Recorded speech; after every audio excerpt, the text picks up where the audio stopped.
می نویسم چون قلم آزاده است، حکم نایب دارد و گفتارم شاهانه است.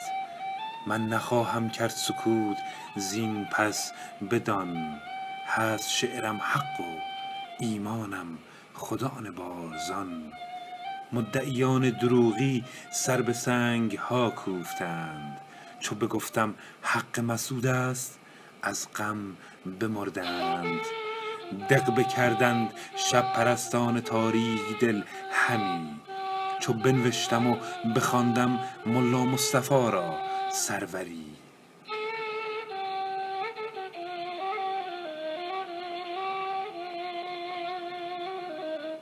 شاه ملک عشق و عرفان است مسعود بدان، چو به حق اوست نایب خدا نبارزان.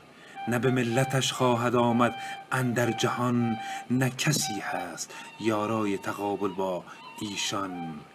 گر بگردی ملک بارزان را سر تا سر، تا به آن گویند خدا داشت بر مسعود نظر.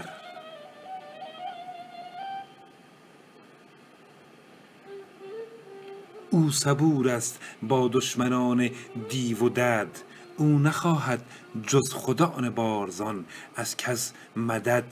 نایب حق خدا خواندم چو امر شیخ احمد بود، غیر مسعود کرد را کی رهبری سرمد بود. دشمنی با اندیشه آواد خطاست، چو خدا نبارزان ناظر بر اعمال شماست.